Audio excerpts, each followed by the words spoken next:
going on. So last week, the newspaper is full of what? How bad the U.S. is, right?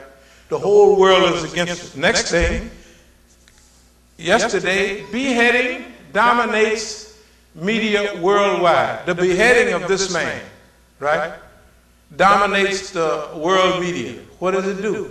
Takes the heat off of Sam and put it on us. Sam is cruel and barbaric, but we are 100 times worse, 1,000 times worse.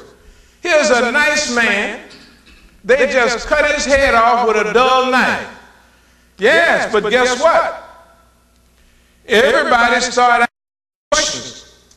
This is what the white folks say. They say fishy circumstances, flawed timelines surrounding Americans beheaded. They say stuff like this one. Executioner wore gold ring forbidden in Islam. They looked at the pictures, you know, where they make the picture bigger, and they got these guys. Hey man, any of us that saw, first of all, when we see these guys standing right here, guess what? The way they're standing, you know they are not Arabs, isn't that right? Because if you see somebody standing like this, you know they're not white, isn't that right? You already know that. Look at these guys. First of all, they too big. This joker right here ain't no Arab. They've been lifting iron. Some of them been lifting iron. I lift iron myself, getting a little old, but I know what somebody looked like lifting iron. Ain't no Arab so-called terrorists got no, in Najaf got no iron pile in the backyard, right?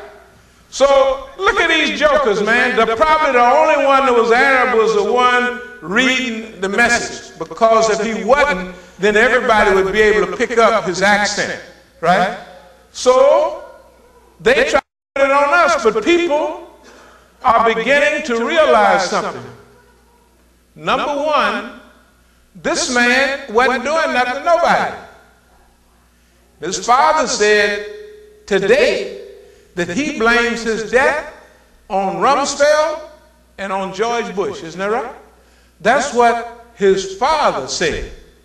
Why did he say that? He said just off what he knows. He said, look, man, my son was being held by, sir, first of all, he was arrested by the coalition forces. That's the Americans, stooges. Then they hand him over to the American military, and they hold him for a couple of weeks. And they say he is assassinated a few hours after the Americans let him go. So what would we need to assassinate the guy for? What would the Muslims, why would we do it? We're getting the best press we could look for, right? Everything is going our way. Why would we do anything stupid?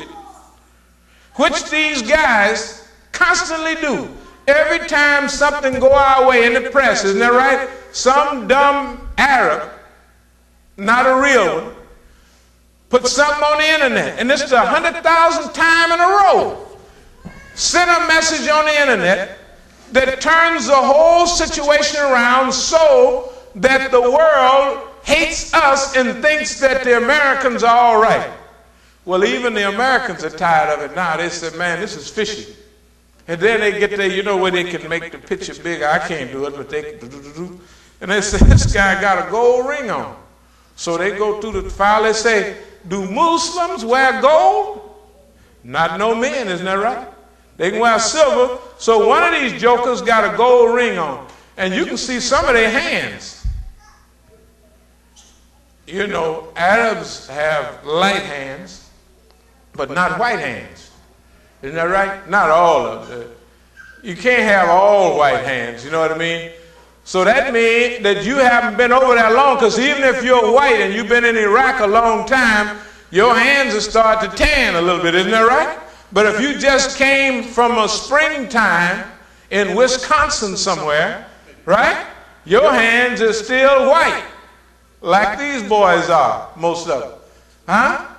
Why would all their hands be that light? Even in Arabs, you got some light, some dark, and some look just like us. You see what I mean? They are beginning to mess up this thing that was supposed to turn the world against us is another step into the abyss for the American government to turn the world's people against it. You notice hardly nobody in the world said anything. You know why? Because they said, hey man, something smells about this. Something is smelling. You see, this is what we're dealing with. The other thing is, well, we don't want to deal with everything. This stuff is so much you can't even conspiracy plane. Bushwhacked, inside stories of true conspiracy. You know, death of Nick Berg, Bush, Cheney, Pentagon, psycho ops. This is all Americans, what they say. This is none of us. Only thing we could find, Islam Online and all that, is the Muslims condemning the beheading, including Hezbollah. Now, Hezbollah is one of the most serious groups we have, but what they said, Hezbollah condemns un-Islamic Berg's beheading, but they also say something fishy about this, because all of us, as many Israelis as we caught hold to, we didn't ever behead nobody. So this seems like somebody else is doing something to try to put the blame on the Indians. Now, one of the brothers always say that, you know, when they wanted to take more land from the Indians, they would dress up Europeans in Indian gear, go scalp a few people, and then the army would come in and kill all the rest of the Indians and take all the land. Well, this is Americans again dressing up as Indians. I won't go all the way. It's so much stuff. You're looking at a U.S. government lie. Now, this is about Osama bin Laden. And they show you, you know the way they make the picture bigger, do a real close search, and then they try to monitor what the people are saying. They saying, this is what really happened.com. You are looking at a U.S. government lie. Hardly anybody believes the U.S. anymore. The Taliban home video. This is just 14 pages showing how many mistakes that they made on a couple of videos that they put out. It goes on and on. FBI told police to hold Berg. This is another one. And the last one, out of, there's too many to go over, but they're all saying basically the same thing. U.S. Army officers, Mossad, may blame Arabs. Sometimes the most likely suspect in an act of terrorism is actually a false flag working for or otherwise framed by those who are responsible. I just want to mention a few things in our history to close out. During the days of the liberation struggle in the U.S., one of the biggest problems we had was government agents, right? Stooges and snitches that infiltrated the organization. And half the time, the stooge or the informer came in talking gangster talk. Man, we got to get to white man. We got to attack the white man and all of that. And what he would do was get some of those people that's fired up to go and attack the white man. And just when they get there, the white man would be there waiting with all the latest weapons and to blow us away. Isn't that right? This happened over and over and over again. Till finally people got smart, you know what I mean? And not pay any attention to those so-called, what we call agent provocateurs.